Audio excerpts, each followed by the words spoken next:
Hey guys, so last time we learned what the array formula is, and we basically saw how useful it can become. But there's one issue with this: if someone goes and sorts the data or does something else, you know. So for this reason, and for many a couple of other reasons, like making it a little more professional and avoiding user errors whenever someone is using the sheet, by mistake, they should not touch the formula or anything. What I do is put this whole array formula in the header itself. Array formulas allow you to copy a formula down across columns automatically. Find out more in the tutorial linked below. So I'll show you quickly how to do this. So a very simple way to do this is first you select and copy whatever existing array formula you have, because if you directly go and do it in the header, it gets a little confusing sometimes. So once you've done the formula and the data in the second row, then you basically just go and we will insert it along with the header. Yes. So we can show the header and have the formula right in the first row. Okay. So let's see how to do that. It's a very simple process. It uses something called as array literals in Google Sheets. So what we do is we just start with an equal to, because we want to turn this whole thing into a formula, and we open a curly bracket, and our header will become a piece of text basically, right?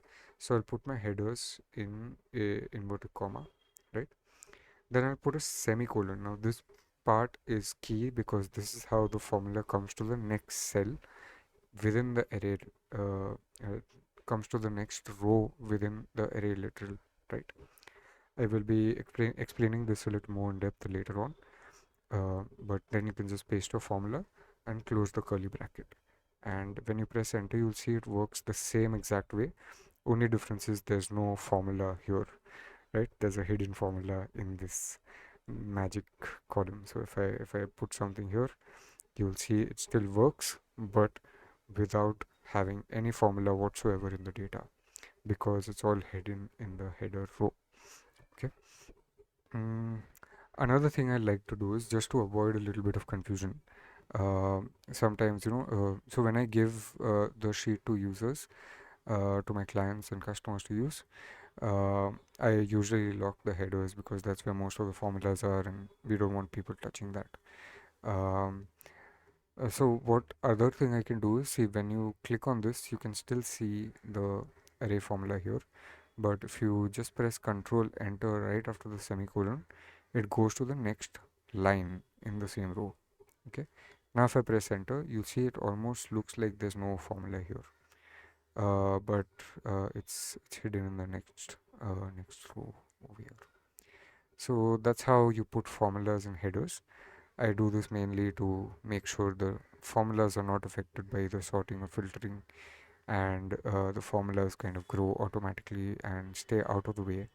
This also looks a little more professional and neater in general, right?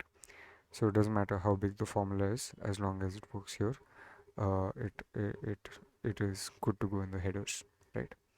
Obviously this works only for array formulas that spill over, but still this is a good option to know because it's very, very useful. Hope this helps. Thank you.